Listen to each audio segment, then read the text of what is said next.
Buenos días, José. Hola, ¿qué tal, Juan? Pues mira, hace 28 años que se celebró el funeral de Miguel Ángel Blanco. Cuando comencé a utilizar la dinamita, yo también tenía fe en muchas cosas, en todas, pero he acabado creyendo solo en la dinamita. Yo me acuerdo perfectamente el día que mataron a Miguel Ángel Blanco. Yo tenía 7 años, era verano, estábamos en casa de mis abuelos y los días previos habían sido realmente muy, muy, muy, muy agobiantes para todo el mundo, porque el asesinato de Miguel Ángel Blanco fue una especie de inicio, prototipo de la telerrealidad informativa. La policía había sacado a un empresario y a un funcionario de prisiones, Ortega Lara, los había rescatado. Ortega Lara llevaba más de un año, llevaba como 500 días o así, no me acuerdo exactamente de cuánto, pero Ortega Lara era un funcionario de prisiones al que cogió ETA y lo secuestró. Y lo tuvieron metido en un zulo pequeñísimo, debajo de unas máquinas industriales, en una nave en el País Vasco, con una especie de puerta móvil muy pesada que se movía, que tenía encima una máquina. Y ese pobre hombre estuvo metido ahí durante, es que no lo sé, pero creo que 500 y pico días, mucho, mucho tiempo ahí metido. 532 días. 532 días. Qué bien es tener una inteligencia artificial para estos datos. Yo era un niño y los periódicos, las noticias y tal iban informando de los días que llevaba Ortega Lara eh, secuestrado. Mira, te voy a contar una anécdota muy graciosa. La primera vez que me preguntaron qué quería ser de mayor, que yo tendría 2 años y medio o así, yo dije que quería ser de mayor coche bomba, Wow. porque sí, porque todo el rato salían los coches bomba en la tele, que era ETA ponía una bomba en un coche y cuando el tipo al que se querían cargar encendía el contacto, explotaba el coche y lo mataban. Claro, eso para un niño de 2 años y medio, es que me encantaban los coches y me encantaban las explosiones. Entonces yo de mayor quería ser coche bomba. En cierta manera me he convertido en coche bomba, de algún modo, pero que te acostumbrabas. Yo era un niño acostumbrado a vivir en un país donde de vez en cuando un tío con una capucha y una pistola le pegaba por la espalda un tiro en la nuca a un concejal o a un empresario o a un periodista. Yo nací en un mundo que era así. No sé, cada 2 semanas o dependía de las épocas. Había épocas con muchísimos atentados, o ponían un coche bomba en un centro comercial o en una casa cuartel de la Guardia Civil y, y estábamos. A veces uno dice, si estallara una guerra, yo me suicidaría, no podría soportarlo. No, es que acabas viviendo la gente, tú haces tu vida. Sí, se normaliza. Claro, la gente a la que le pillaba un atentado al lado quedaba para toda la vida traumatizada, pero es que el resto, pues era como, ETA ha matado a otro, ETA ha matado a otro, era, claro, una sociedad de pesadilla y no, porque es que, ya te digo, o sea, piensa cualquier momento glorioso de la historia de España democrática y ETA estaba allí. Mm. O sea, ETA estaba matando, quiero decir, piensa en Barcelona 92, Freddie Mercury, Montserrat Caballé, Barcelona, todo este rollo, la Expo de Sevilla, piensa, han puesto el AVE, ¿sabes? A Sevilla, tal, no sé qué. Todo iba bien, ¿sabes? Y piensa en Alaska y piensa en la movida madrileña. Piensa en la movida, es que estaba matando ETA. Sí, a la vez. Y piensa en Almodóvar, es que estaba matando ETA. Y piensa en la gente pasándoselo bomba con la ruta del bacalao y drogándose con pastillas y es que estaba matando ETA. Todo el rato estaba matando ETA. Tú vivías en un país donde ETA mataba. En un momento dado ETA dejó de matar porque al principio iban a por guardias civiles, fuerzas del Estado, por así decir, eran como el principal objetivo, porque ellos vivían en la paranoia de que estaban en guerra y entonces iban a por militares, entre comillas, que podían ser policías, podían ser guardias civiles, pero luego dieron el salto al terrorismo total. Entonces empezaron a matar pues a concejales, empezaron a matar a... Esto fue también un momento como empezaron a matar vascos, Socializar el dolor, lo llamaron. socializar el dolor. Empezaron a matar a periodistas, y luego muchísimos muertos de lo que se llama infamemente daño colateral. Bueno, queríamos matar a un guardia civil con una bomba, han muerto 3 niños, pues se siente, ¿no? Ujú. ETA ha sido realmente algo, no que no merece perdón, porque queda fuera de los parámetros de lo que se puede perdonar o no. Quien tiene que perdonar a ETA, en todo caso, son las víctimas directas, pero socialmente no tiene perdón, nunca lo tendrá. El caso es que lo de Miguel Ángel Blanco fue diferente. Tú vivías acostumbrado de niño a todas esas noticias, esas capuchas blancas con una boina encima, o sea, esa serpiente, ese hacha, esa mierda. Yo vivía en Murcia y vivías con eso todo el rato. Y no era traumático, Estaba ahí. estaba ahí, no era traumático. Cada atentado te jodía, ¿no? Pero que te acostumbrabas. Era parte del ambiente, la banda terrorista de hijos de puta que consideraban que había que matar a los demás porque no eran suficientemente marxistas o suficientemente vascos, ¿vale? O que luchaban contra la libertad de Euskal Herria y toda esa basura. Es que el nacionalismo siempre es eso, pero bueno. Yo recuerdo perfectamente el día que mataron a Miguel Ángel Blanco. Yo creo que pasaban 2 cosas con Miguel Ángel Blanco. Ese año, 1997, hubo otra muerte que cambió la historia de España, que fue el asesinato de Ana Orantes a manos de su marido, Ujú. que inició la caída de fichas de dominó que terminó con la ley de violencia de género y que más adelante dio lugar pues al mundo en el que vivimos, por así decir, a la España sesgada según el género en la que vivimos. Pero es que el mismo año que mató José Parejo a Ana Orantes, mató ETA a Miguel Ángel Blanco. Y eso también produjo una inmensa... Hay que tener en cuenta también, fueron 2 elementos muy mediáticos, porque Ana Orantes había ido a Canal Sur a decir que había estado 40 años con un tipo que le da unas palizas de muerte, y al verla en Canal Sur, el otro fue y la roció con gasolina y la mató. Y luego, claro, el asesinato, como ya había salido en la tele, fue un fenómeno televisivo. Claro. Y el asesinato de Miguel Ángel Blanco también. De Miguel Ángel Blanco hay una foto mítica que es la foto que, ¡pum!, yo cierro los ojos y la veo. O sea, recuerdo mejor la cara de Miguel Ángel Blanco que la cara de algunos amigos de la infancia, de aquel momento. La cara de Miguel Ángel Blanco no se ha borrado de mi retina porque aparecía, claro, lo habían secuestrado y dieron como 3 días, o soltáis a no sé cuántos mil presos o sea, no sé, 48 horas de ultimátum. 48 horas. Bueno, pues 48 horas o lo matamos. Estaban muy rabiosos porque la policía había conseguido, o la Guardia Civil habían conseguido salvar a Ortega Lara y a otro empresario que estaban secuestrados, ¿no? Entonces, como para dar un golpe de efecto, cogieron a un concejal de Ermua. El padre era albañil y él trabajaba de consultor, pero vamos, que era una familia humilde. Y tenía una cara y tenía un nombre que yo creo que, siempre lo he pensado, contribuyeron en cierta manera a lo que pasó después. Miguel Ángel Blanco. Es como el nombre de un ángel. Mm. Curioso. El arcángel San Miguel, ángel blanco, ¿no? El color de la pureza. Y la cara de esa foto que es todo el rato en las noticias, esas 48 horas, era la cara de Miguel Ángel Blanco. Tú veías una expresión de un buen chico, de un chico guapo, era un chico muy joven, era muy joven, muy joven. ¿Tú sabes qué edad tenía? 29 años tenía. 29 años. Tenía 29 años, pero parecía más joven todavía. Mm. Él está totalmente afeitado y tiene unos ojos, tiene una mirada, tiene unos labios gruesos que como tenían algo de imagen sagrada, tenía algo, y creo que esta sensación, porque la gente ponga en los comentarios, creo que era una sensación extendida que tenía algo angélico. Ujú.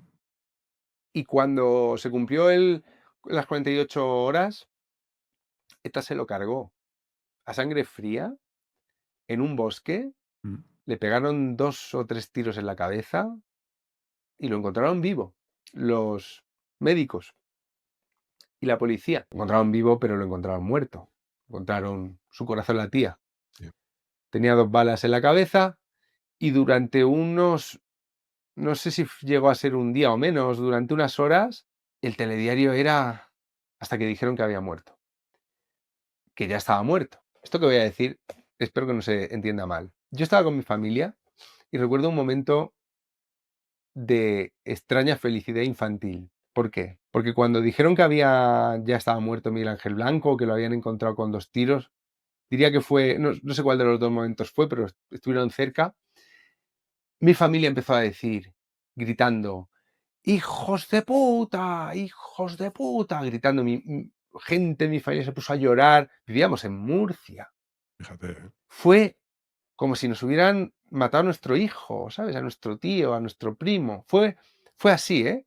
Entonces, ¿por qué digo felicidad infantil? Porque yo de pronto, tenía 7 años, me fui al patio con mi prima, que era más pequeña, y empezamos a gritar en el patio: "¡Hijos de puta! ¡Hijos de puta! ¡Hijos de puta!". Y empezamos a reírnos de poder decir el taco que no nos dejaban decir, Ya. y mi prima empezó a llorar, y yo, y, ¿sabes? Fue como un momento de, Sí, sí, claro. podemos decir hijos de puta, pero al mismo tiempo estábamos como, claro, es eso que pasa con los niños, ¿no? Que de pronto te rompes por lo que está pasando. Bueno, ese romperme mío en Murcia, en el País Vasco, tuvo un efecto nunca antes visto. Durante todos los años de la democracia, en el franquismo había una ETA, y en la democracia, después de la ley de amnistía que se hizo para sacar a los etarras que habían matado en el franquismo, incluido a Carrero Blanco, de la prisión, no solo a los etarras, a todos los comunistas que había metido Franco en la cárcel, a todos los sindicalistas, a toda esa gente,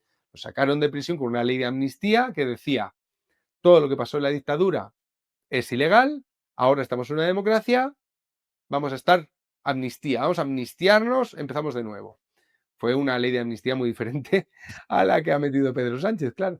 Pero el caso es que ETA siguió matando. No era la democracia lo que querían, claro. ¡Oh, sorpresa! Unos nacionalistas de extrema izquierda no querían la democracia liberal. ¡Qué sorpresa! Pues siguieron matando. Hubo muchos etarras.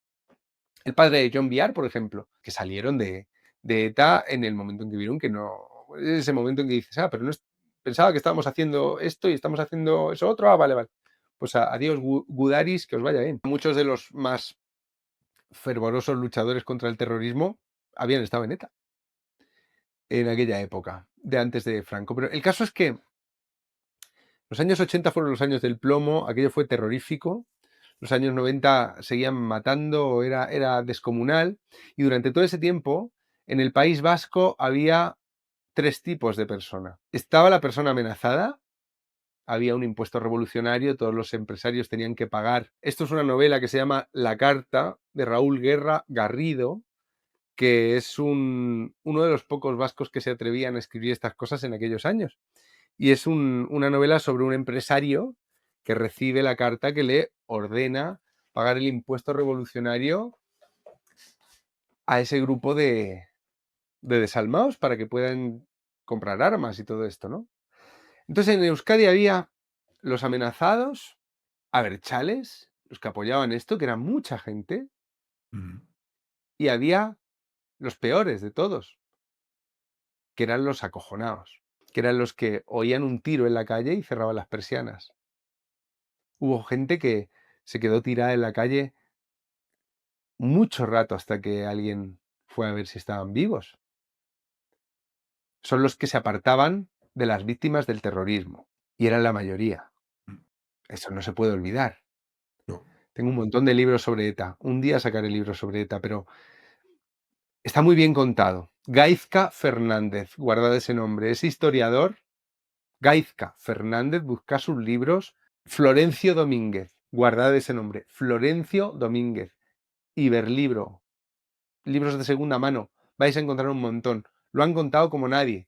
Lo que era el País Vasco, hasta Miguel Ángel Blanco. Lo cambió todo. Como Ana Orantes cambió la cierta indiferencia hacia la violencia doméstica, lo cambió, dio lugar a una serie de terremotos políticos que acabaron con la ley de Zapatero 2004. Esto de Miguel Ángel Blanco, por supuesto, en toda España hubo manifestaciones. En el cole nos pintábamos las manos de blanco y nos hacíamos una foto así. Lo recuerdo todo como si hubiera pasado ayer, pero en Euskadi también. Los amenazados consiguieron que una parte importante de los acojonados dejasen de estar acojonados. Hubo una auténtica convulsión. Ahí está Fernando Savater, José María Calleja, Isabel San Sebastián. Hay un montón de gente, Santiago Abascal, Sí. Borja Semper, Madina, todos estos eran muy jóvenes, pero ya estaban ahí. Hubo una especie de... Una cosa que hoy sería muy difícil, que fue, no son los vascos contra los españoles, son los etarras contra la buena gente, ¿no? Había ya gesto por la paz, pero ahí surgió el espíritu de Ermoa, que se llama, que fue una reacción por la que los amenazados, los que estaban viviendo convertidos en un tabú en el País Vasco, a las víctimas les escupían por la calle. Toda esa gente, unida a esa corriente de energía que surgió, dio lugar a una cosa muy rara, que es una buena horda. Una buena horda. La gente salió a la calle, eran unas manifestaciones que lavan la sangre, en silencio. No había sido peor el asesinato de Miguel Ángel Blanco que otros. No había sido peor.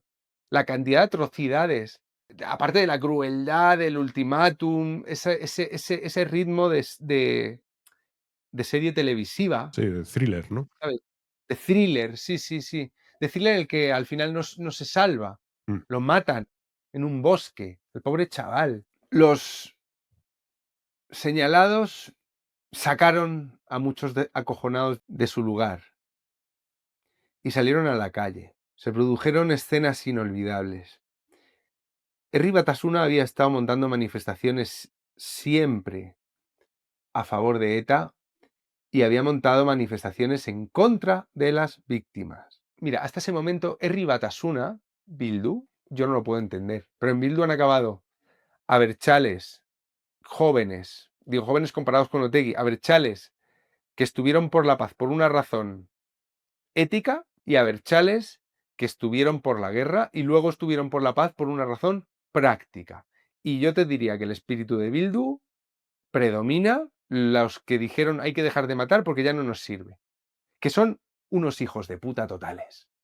Vascos de los señalados montaban pues unas manifestaciones silenciosas que eran muy pequeñas al principio, muy poquita gente iba, no se atrevían a ir, y iba la Kale Borroka a llamarles de todo. Se tenía que poner la policía en medio, y entonces un lado era una especie de perros sarnosos gritando, y el otro lado, o muchos de esos perros sarnosos están en Bildu, y el otro lado era gente quieta, callada. Con Miguel Ángel Blanco se dio la vuelta a la tortilla. Rodearon una sede, por lo menos una, yo no sé si pasa más veces, la verdad, pero rodearon una sede de HB, de Herri Batasuna, es decir, Bildu, y la hicieron mierda.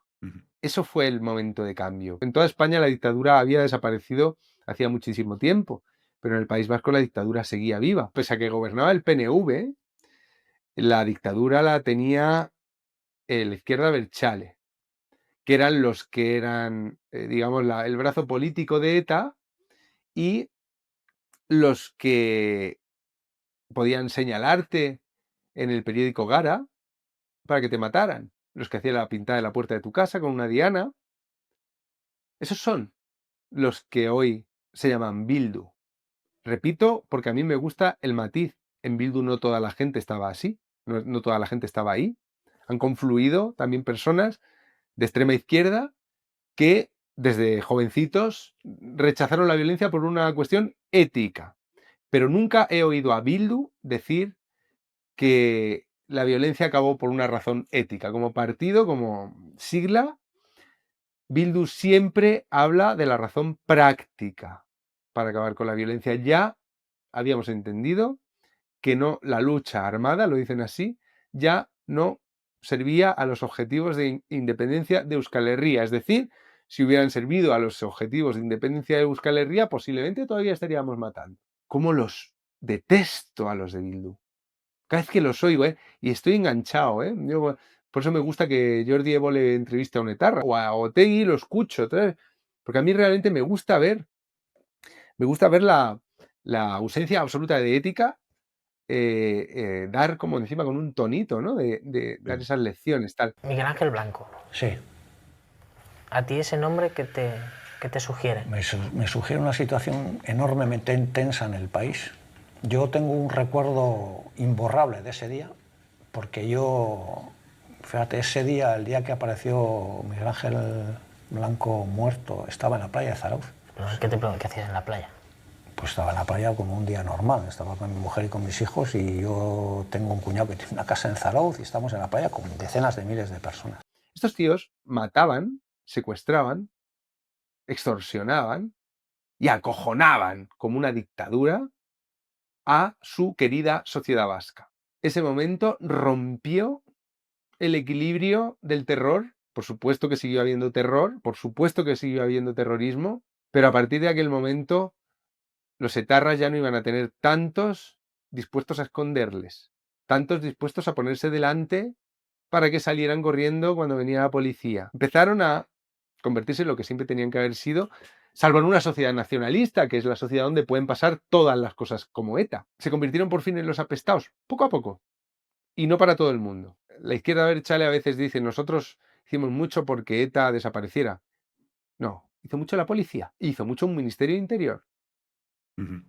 A ETA a partir de ese momento la descabezan 20 veces. O sea, es un a por ellos en el buen sentido. Un a por ellos de se acabó. Se acabó. Vais a seguir matando. O sea, la actitud del Estado fue a mayor oreja. Se transformó. Se transformó. Fue, ahora sí que estamos en guerra. No con los GAL. No vamos a ir a mataros. No, no, no. Pero estamos en guerra. Preparaos. Los etarras además cada vez eran más subnormales. Hacían peor su trabajo. Por así decir. Era más fácil desarticularlos porque es que, bueno, en fin. El descerebre ha ido progresivamente avanzando, pero vamos, fue la policía. Y luego la izquierda abertzale vio que ya no había salida y intentó convencer a lo que quedaba de ETA para una solución, digamos, pacífica y todo este rollo. Pero la izquierda abertzale lo hizo porque ya no les servía. El IRA irlandés había desaparecido, todos los grupos de ultraizquierda alemanes terroristas habían desaparecido, estábamos en otra época, ¿no? A mí qué me interesa de todo esto, que hoy un vasco de 20 años no sabe quién fue Miguel Ángel Blanco, no saben lo que fue ETA, y un joven español de 20 años posiblemente tampoco sepa casi nada, pero tenemos a Bildu en el Congreso. Merche Aizpurúa, la portavoz, era una tipa que estuvo condenada por terrorismo, era una periodista de ETA. Periodista de ETA significa que trabajaba en Egin y cuando cerraron en Egin en Gara, y esta tía se dedicaba a ponerse, bueno, esta tía, sí, ella en particular, vamos, su Gara se dedicaba a poner dianas en las cabezas. Sí, ¿cómo suena? Oye, yo creo en la reinserción. Vas a la cárcel, cuando sales, segunda oportunidad. Lo que nunca voy a permitir es que una persona que ha hecho esto y que sigue teniendo las mismas ideas en la cabeza, una por una, dicte la más mínima referencia ética para el resto de la sociedad. O sea, vosotros estéis en el Congreso, prefiero que estéis ahí, pero sois la basura de siempre. La misma basura de siempre. Y nunca os voy a perdonar. No necesito hacerlo, no tengo algo que curar. Como si hubierais matado a mi padre. Es que eso era lo peor de todo, que mataban a tu padre y encima tú luego tenías que plantearte si los perdonabas o no. No, no, al resto no nos hacía falta. Fuisteis y sois, Bildu, fuisteis ETA, lo peor que hemos vivido los que nacimos después de la muerte de Franco. Yo sé que hay gente que vivió cosas muy chungas en la dictadura, pero de lo que a mí me ha tocado vivir, fuisteis los peores y seguís siendo los peores. Por mucho que os digáis que os preocupa la vivienda. Pero de vivienda saben bastante por los pisos francos. Pero bueno, el caso. Todo esto se ha olvidado, todo esto se ha olvidado. Hay una parte buena en que se haya olvidado, pero yo tengo la sensación de que algo se ha roto en la transmisión de la información importante y, por tanto, de los valores éticos fundamentales en nuestra sociedad. Porque yo nací después del 23F y sabía perfectamente lo que era el 23F. Yo nací después de la guerra de Vietnam y pronto supe lo que había sido la guerra de Vietnam. Y por supuesto nací después del Holocausto. Y siempre he sabido lo que era el Holocausto. ¿Qué coño se ha roto en España para que los chavales de hoy no sepan lo que estaba pasando ¿Hasta 2000 qué? ¿Hasta 2000? ¿Cuándo fue el último asesinato? Que no fue hace 50 años. Y si hubiera sido hace 50 años, habría que saberlo también. O sea, ahora cada vez que veo la cara de Miguel Ángel Blanco, en lo que pienso es en la auténtica traición que ha cometido contra sí mismo el país España, convirtiendo el sistema educativo en una absoluta mierda. ¿Cómo que los chicos no saben de quién es esa cara? ¿Cómo que no saben lo que era ETA? Es que estos jóvenes... No, perdóname. ¿Cómo que no lo saben? Es heavy. Es heavy. Yo sabía. Cuando tenía, no sé, cuando tenía 12 años, a lo mejor no sabía que... Solo sabía que había habido una guerra civil, porque a veces mis abuelos hablaban de eso, pero yo creo que yo con 14, 15 años sabía lo que había pasado. Y sabía lo que había sido el 23F. Y siempre te quedan lagunas, por lo menos hasta los 22 o los 23 o los 24 años. Yo no supe lo que había sido la guerra de Marruecos en el Rif y todo aquello de Anual. Y la guerra carlista no la conocía. Y hoy tengo lagunas, ¿sabes? Hay épocas, hay siglos que no conozco. Pero hostia, no reconocer esta cara, no reconocer esta cara y no reconocer esta capucha. ¿No sabes lo que ha pasado en tu país antes de que tú empezaras a hacerte pajas?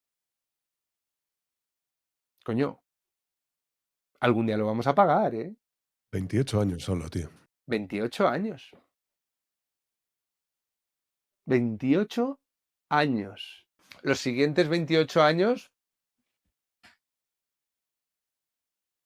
pasarán cosas muy importantes que o creamos estructuras de transmisión del conocimiento para que conformen la personalidad histórica de los futuros individuos de este país, o es que estamos viviendo en la sopa en la que siempre quiso Bildu que viviéramos, en un país cuyos jóvenes no saben lo que ha sido ETA. Ese es un país donde los jóvenes no saben lo que es Bildu y no saben por qué es tan grave que el Partido Socialista, al que ETA le mató unos cuantos, pacte con Bildu. No lo pueden entender. Tal cual. Y diríamos, bueno, pero es que ya ETA no mata y son de izquierdas y Bildu ya no condena, no apoyaba el terrorismo, ya esa gente... No, escúchales hablar. Si sabes lo que fue ETA, te das cuenta de que Bildu es ETA, en el sentido de que las ideas son las mismas. Lo que pasa es que ya saben, han aprendido los muy burros que matando no lo van a conseguir. Entonces ahora utilizan otras herramientas, pero claro, ¿cuánta gente en el País Vasco? Es que esto es lo más gordo. En el País Vasco los chavales no saben lo que fue ETA porque al PNV y a Bildu les interesan que no lo sepa. ¿A quién le interesa en el resto de España?